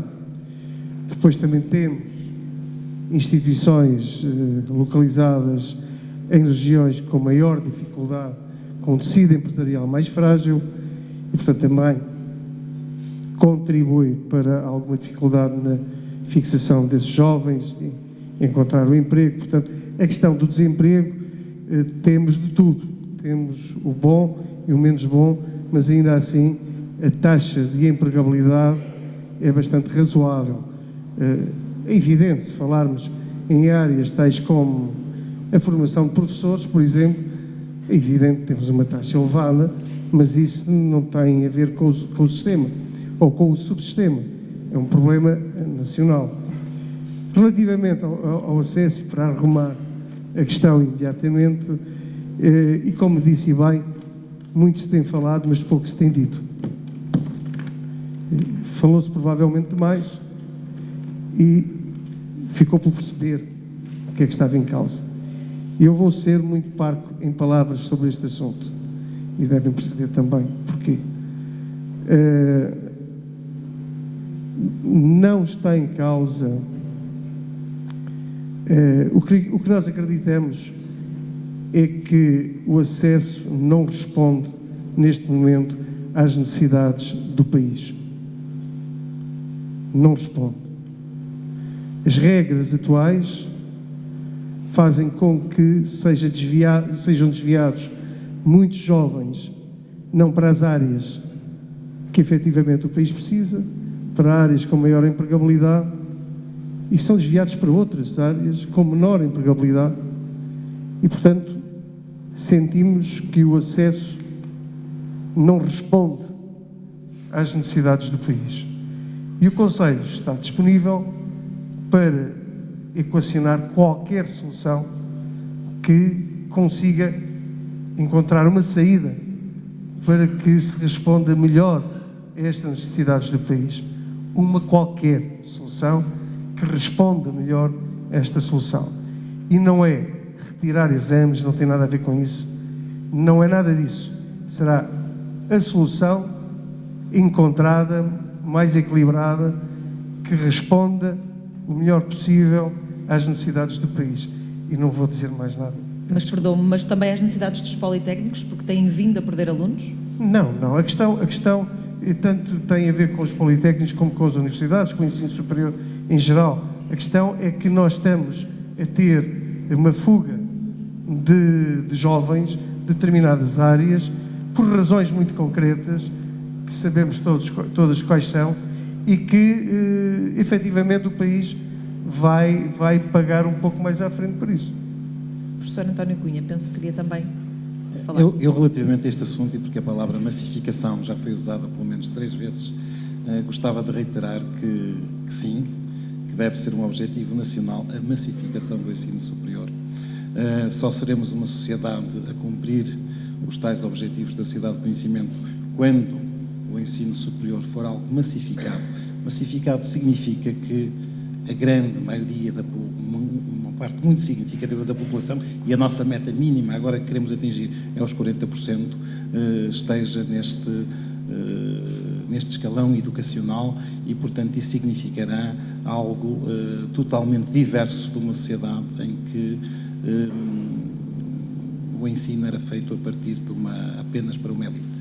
É evidente que o ensino massificado há de ser um ensino que continua a ser diverso, estratificado, com alunos e com cursos muito variados e com níveis de exigência diversificados, mas é feito a partir de patamares mínimos de qualidade, e felizmente que temos uma agência para a acreditação do ensino superior a trabalhar, que certamente deverá aprofundar o seu trabalho, deverá continuar a pugnar pelo aprofundamento desses níveis de exigência, e, portanto, se nós conseguirmos ter massificação a partir de níveis de exigência mínimos, pois certamente estaremos a evoluir no caminho correto. Também gostava de dizer que essa massificação não é, de modo algum, impeditiva de continuarem a haver elites e elites de excelência, e algo que hoje felizmente existe no ensino superior português é, provavelmente, nós temos um número de excelentes alunos, nos últimos anos, temos um número de excelentes alunos como nunca tivemos na sociedade portuguesa. Isto é algo absolutamente muito positivo, e isto acontece ao mesmo tempo que acontece uma massificação, e por isso é neste quadro que eu acho que devemos evoluir como sociedade. Muito obrigada. Eu gostava também de aproveitar a presença aqui do professor Dr. Sebastião Feio de Azevedo na nossa plateia, e do reitor da Universidade do Porto, também para ouvi-lo e eu colocar-lhe assim uma questão que tem a ver também com estes desafios de que aqui falamos e desta palavra massificação. Queria também perceber o que pensa a Universidade do Porto e o seu reitor de todas estas questões. Bom, boa noite. Muito obrigado pela pergunta. Gosto sempre de falar. Eu penso que deve haver massificação, ponto. 2 ou 3 notas telegráficas. É muito interessante percebermos que estamos aqui a discutir um assunto que é, para mim, um não assunto, mas é um não assunto que tem que ser discutido para não nos esquecermos que é um não assunto. É evidente que o ensino superior, ou o ensino pós-secundário, e já perceberão onde eu quero chegar, é absolutamente essencial. E o objetivo deveria ser que todos os nossos jovens tivessem uma formação pós-secundária, eu diria, de pelo menos 2 anos. Não posso deixar de comentar que em 2003, 2004, quando fui assessor da Ministra da Ciência da época, escrevi um documento sobre esse assunto, dizendo que devíamos seguir o exemplo inglês de 2002, de promovermos os cursos pós-secundários de 2 anos, os BTEC, que dizem em Inglaterra, que são a forma de captar e de formar jovens que podem não ter a apetência ou as competências necessárias para levar estudos um bocadinho mais longos. Há uma premissa fundamental. Nós temos que ter uma variedade de oferta formativa que leve a que os nossos jovens possam escolher um curso para o qual tenham apetências, motivação e competências. Não podemos aceitar que os jovens entrem para cursos para os quais não estejam preparados, porque essa é uma das razões pelas quais eles abandonam. Há outras, mas essa é uma das razões pelas quais eles abandonam. Portanto, eu não tenho nenhum problema com a palavra, pessoalmente, não tenho nenhum problema com a palavra massificação. Deve haver massificação, os nossos jovens todos devem estudar mais. Portanto, é isto. Agora, temos que ter uma diversificação, uma diversidade de cursos para acomodar os interesses que elas e eles têm quando têm 17 e 18 anos. Mas não há uma sobreposição, não é preciso repensar essa rede, esse trabalho que tem vindo a ser feito também entre as diversas instituições? Claro, devo dizer-lhe que, para não se dizer só mal das coisas que o Governo faz, e tem feito algumas coisas que não são muito bem, diga-se de passagem, a promoção dos cursos de 2 anos, para mim, é muito positiva. Onde é que eles são realizados, isso é outra conversa que eu também poderia abordar, mas não agora aqui, não é? Mas tenho ideias sobre isso, como é claro. Mas é muito positivo. Nós temos que conseguir que as metas na Dinamarca, a meta é de 95% o que se deseja para que todos os jovens tenham uma formação pelo menos pós-secundária. Não necessariamente as licenciaturas boas, os primeiros ciclos, mas uma formação pós-secundária, que eu considero o ensino superior, diga-se de passagem. Muito obrigada, professor Dr. Sebastião Feio de Azevedo. Alguma questão mais da plateia que queiram colocar aos nossos intervenientes? Aqui à frente, por favor, deste lado. Muito boa noite a todos. Olímpio Castilho, do Escape Politécnico do Porto. Eu pegava aqui nas palavras do professor Sebastião Feio e ia lançar um desafio ao painel, enfim, transformando o não assunto num assunto. E o assunto é este. Já aqui foi dito que existe um objetivo, aliás, é um objetivo europeu, portanto, a meta 2020 dos 40%. Também já foi dito que estamos muito longe de o atingir, e a pergunta é esta. Considero que a atual rede, a atual estrutura de sistema de ensino superior é a mais adequada para atingir esta meta? E não sendo, que proposta fariam para mudar o sistema de forma a que essa meta pudesse ser melhor atingida em 2020? Muito obrigada. E se quiserem, respondo apenas a título pessoal, para não comprometer ninguém. Muito obrigada, professor Dr. Armando Jorge Carvalho. Comece por si nesta ronda. Bom, isso provavelmente aí levava-nos a uma situação que estará um bocadinho fora deste painel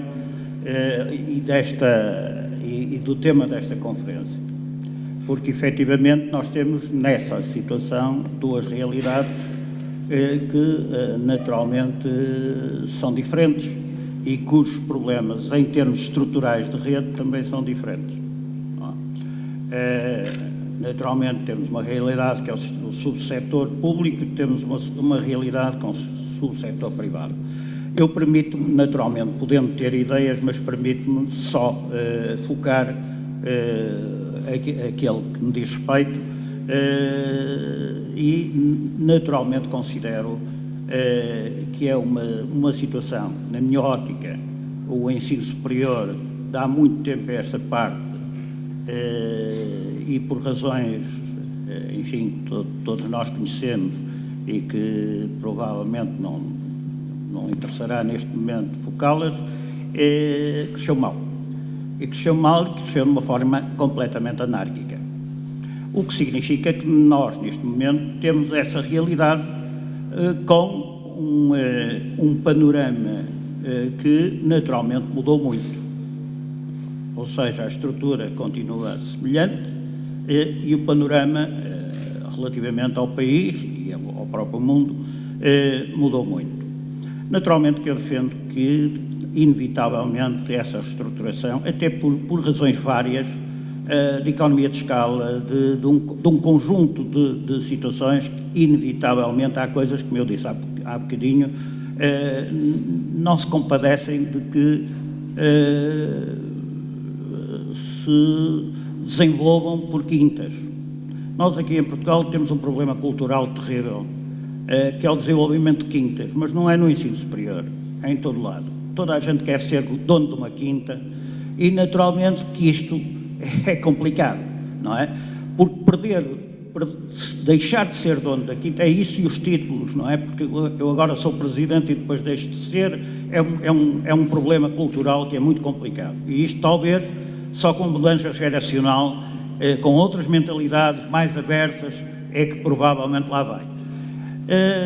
Mas mesmo que, admitindo que no ensino superior privado, porque eu costumo dizer, outro dia dizia isso exatamente ao Sr. Ministro, enfim, no público, e perdoe-me a expressão, o patrão é o mesmo, de maneira que provavelmente poderão definir, digamos, a política que pretenderem, enfim, contra ou a favor dos vários players do mercado.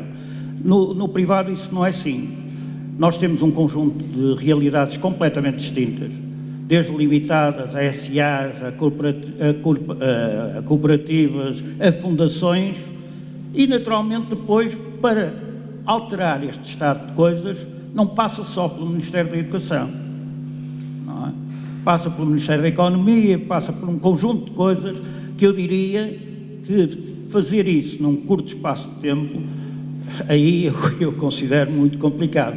No entanto, não deixo de não dizer, e isso é público, portanto estou à vontade, porque dá 5 anos esta parte que eu digo que isto é necessário, que as pessoas pensem nisto e ajam convenientemente para alterar este estado de coisas, porque efetivamente é uma ameaça muito forte e muito grande que existe no ensino superior em Portugal. Muito obrigada, professor Dr. Joaquim Morato.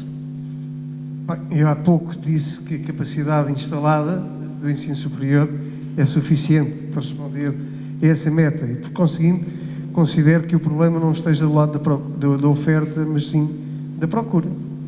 E, portanto, é um problema de demografia, é um problema de insucesso escolar no secundário, é um problema de dificuldades nas famílias e poderia continuar por outro conjunto de fatores.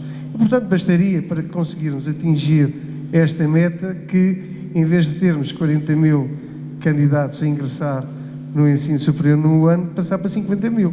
E, portanto, rapidamente chegaríamos e tínhamos capacidade instalada em todo o ensino superior para acolher essa população. Portanto, estou a dizê-lo de forma muito simplista, mas para afirmar que o problema está essencialmente no lado da procura e é de diversa natureza. Muito obrigada, professor Dr. António Cunha. Certamente que temos uma rede com capacidade para atingir as metas a que nos propomos, em termos de números de estudantes que o sistema pode absorber, se essa rede está adequadamente estruturada, adequadamente distribuída pelo país, é certamente uma pergunta mais difícil de responder.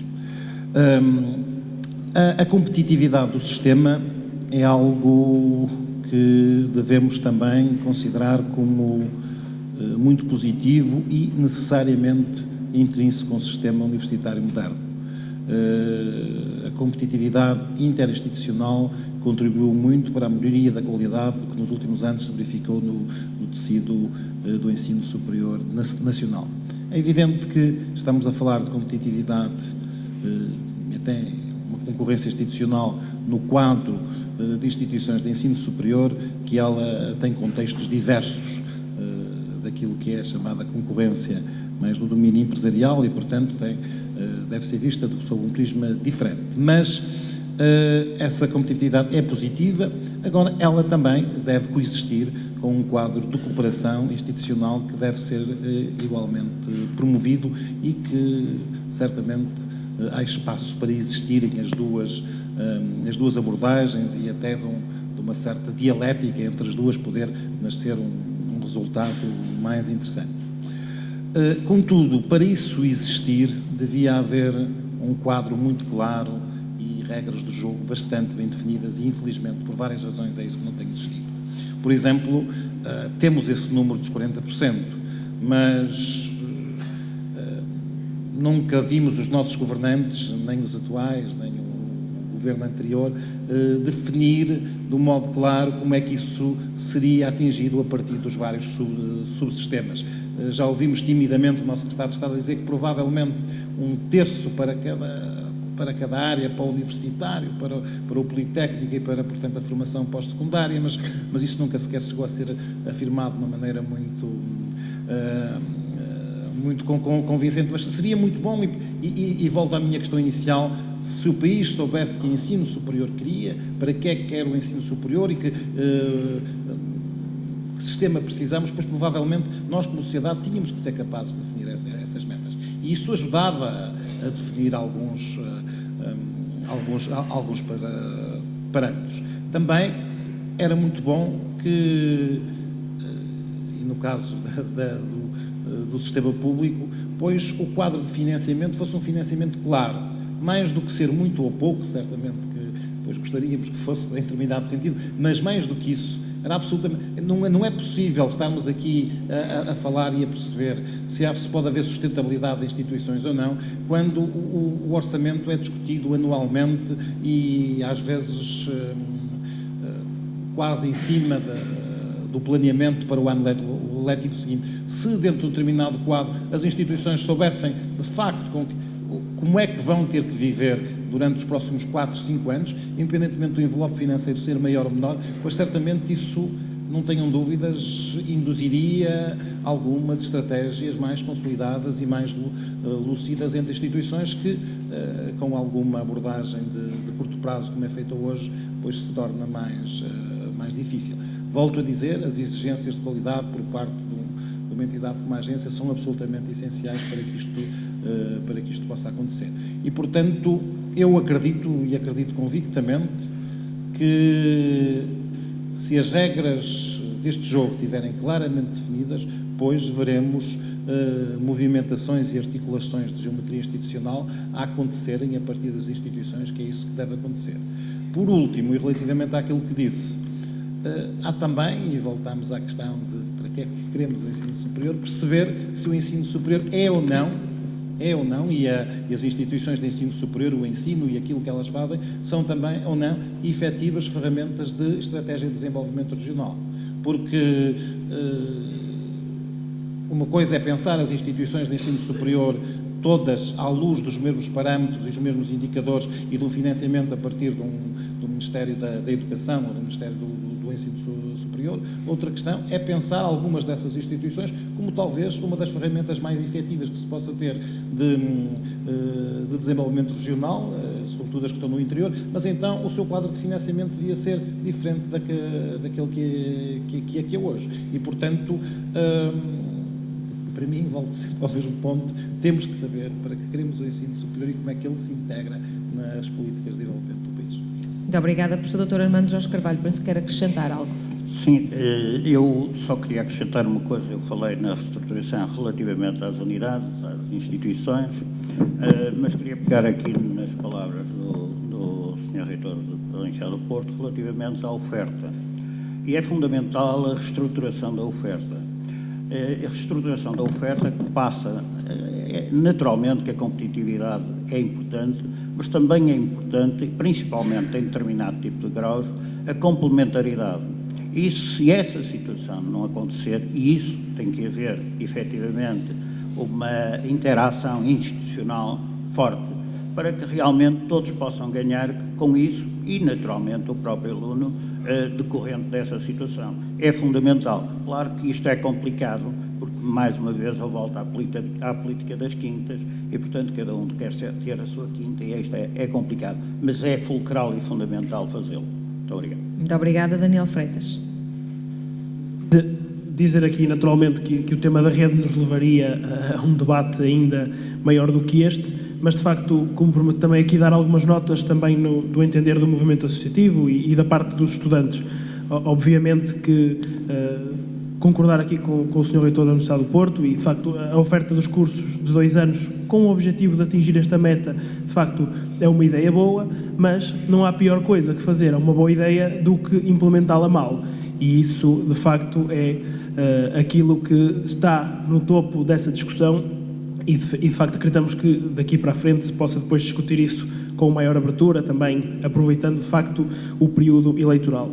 Mas, de facto, o tema da reorganização da rede, para lá de vasto e complexo, nós o que gostávamos de garantir era que ele fosse pensado com tempo, ou seja, nós não queremos estar disponíveis a discutir uma reorganização da rede com uma política de fecho de torneira, ou seja, só vamos pensar reorganizar a rede, reorganizar as instituições, quando se começa a cortar o financiamento. E isto, de facto, é que não pode estar no centro da motivação da discussão da rede, porque se não for o crescimento anárquico que, de facto, muitas vezes, como também o professor Armando referiu, de facto foi aquilo que pautou o ensino superior, e isso foram o tempo chamado tempo das vacas gordas, mas hoje, em tempos de contenção e em tempos de indisponibilidade financeira, é de facto importante pensar proativamente. E de facto é importante não só na rede, mas na organização interna das instituições, não existam departamentos replicados,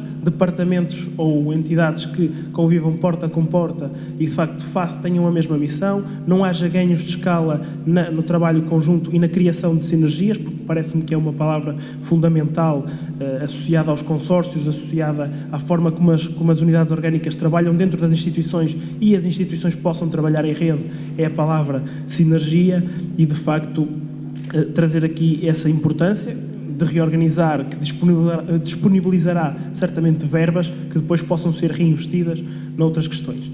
Também deixar aqui a nota ao crescimento criativo do ensino superior, porque nós ainda em Portugal recusamos-nos a começar esta discussão, a discussão do ensino à distância baseado, por exemplo, nos Massive Open Online Courses, que tinha falado na minha primeira intervenção, porque de facto isso não mexe com a capacidade instalada, mas mexe com o ensino tradicional baseado no docente, baseado nas horas de contacto presencial e, de facto, isso afeta muitas das posições, muitas das quintas, muitas dos interesses que, de facto, existem instalados no ensino superior.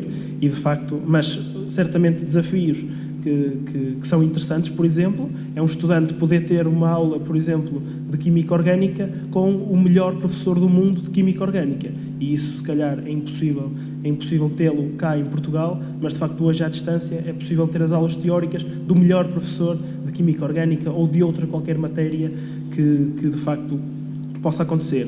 Não só sermos receptores desses cursos, mas também fundamental, e porque temos qualidade para isso, sermos promotores desses cursos e, de facto, poderem as instituições a nível nacional promoverem também esses cursos. E isso podem ser as formas criativas de, ultrapassando, se calhar, as limitações da capacidade instalada, poder oferecer formação superior, independentemente do grau, mas oferecer formação superior e pós-secundária de qualidade a mais público que assim o pretenda. Muito obrigada, Daniel Freitas. Pergunto uma vez mais se há alguma questão da nossa audiência para o painel. Julgo que neste momento não haverá mais nenhuma questão. Pergunto aos meus intervenientes, estamos também já a chegar ao fim daquilo que é o nosso debate, se há alguma coisa que queiram acrescentar. Se não for o caso, aproveito para agradecer ao professor António Cunha, agradecer também ao professor Joaquim Mourato, agradecer ao professor Dr. Armando Jorge Carvalho e também ao Daniel Freitas por estarmos aqui esta noite, graças também a este debate da FAP, e agradecer-vos a vocês que estão desse lado, sem dúvida também uma peça fundamental para que estes debates se façam e podermos encontrar também noutros debates, noutros assuntos, porque ficou claro que há muito mais a debater sobre o ensino superior. Muito obrigada e boa noite.